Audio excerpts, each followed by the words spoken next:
So without any further ado, I'd like to introduce Gerry Doyle. And I know from Gerry's experience there's a lot of acquisitions going on in the company, so I'm sure we might get some insight into how culture is impacted by acquisitions or not. Welcome, Gerry, and over to you with the talking stick. Thank you. Thank you, Christine. And I'm going to stand back here so that you can hear me because I'm more quiet than others. And unlike Jenny, I can't talk with marbles in my mouth. And I'd prefer not. So, I'm also an engineer, so I'm going to start with a disclaimer. I'm an engineer. Don't believe what I say about people. If you want me to solve your water supply problems, come and talk to me. So, culture. For us, I'm going to talk about a couple of things. Firstly, how we bring people into our business, and secondly, how we motivate them. And I'm not going to try and talk about everything else, just those two things. So it's really important to start with everybody is different. And as an organisation, we aim to treat everybody as a unique individual no matter where they come from and what they do. So when we get into it, what do we look for in a person? We look for someone who's intelligent. We look for someone who is ambitious. And we look for someone who can communicate with other people. Because a large part of what we do is actually involved in communicating with other people. And if you can't tell your story and tell what you're trying to get across to someone else, be that through written word, through spoken word, through your body language, then you're not going to get the message across and you're not going to be very good at your job. Because that's what we do.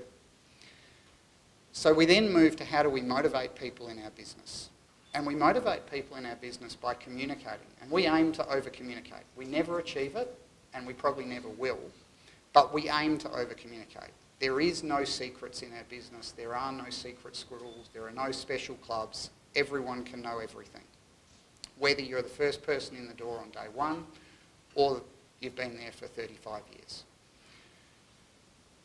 Finally, we come down to this concept of autonomy, mastery and purpose. And autonomy, mastery and purpose comes from some work done by a guy called Daniel Pink.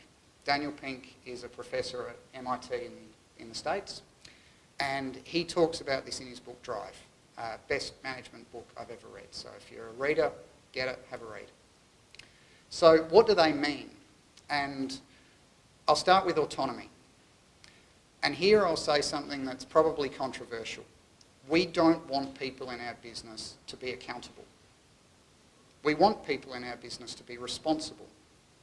Because if you're accountable, you have to be accountable to someone else. And that someone else is going to be really frustrated with having to hold you to account all the time. If you are responsible, you take responsibility for the things that need to be done and you get on with it and you do it. And so in our business, we never talk about accountability. We talk about responsibility. And with responsibility, you are able to be autonomous. You're able to start to take control over what you do. You're able to have freedom to make decisions that you want to take, and you're able to be in control of what you do. So the second part is about mastery.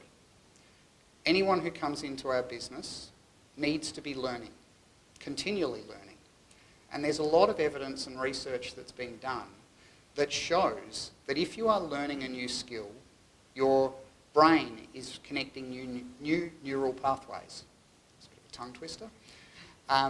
And getting those neural pathways opened actually helps you to learn and to do the things you already know how to do faster, more efficiently and better. So learning is a key part of getting to be a better person as an all-rounder.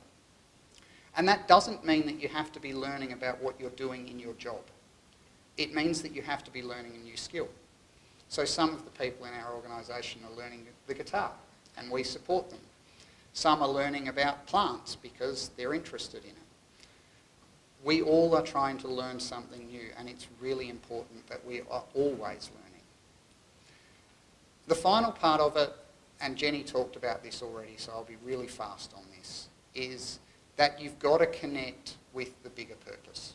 So there has to be more than just coming to work and we're here to make a profit, people. That's all we're here to do. There has to be more than that. You have to actually engage people in why the business exists and what it's about. So for us, it's three things. We're a people business, and we've got to enjoy the people we work with, and we've got to have fun together. Without that, it's not worth coming. We're a project business. We do things, people come and work for us because they like working on interesting, challenging projects. If we don't have interesting, challenging projects that are keeping people engaged, then they're not going to want to keep coming. And the final part of it is that we're a client-based organisation. And if we don't have the clients at the heart of what we're doing and the focus of everything that we do, and if we can't say that what we did today helped our clients do better at what they did, we're missing something. And so we're hoping that within that there are things that each of our people can connect with and be part of and that they can buy into. And yes, there is all the corporate social responsibility pieces that go on around it and all the things that make our business have a soul. But at the end of the day, we need our people to connect with why we're there. So for us, it's really simple. Employ good people in the first place and motivate them to be the best that they can be. And you get a culture that is positive. And I'm done.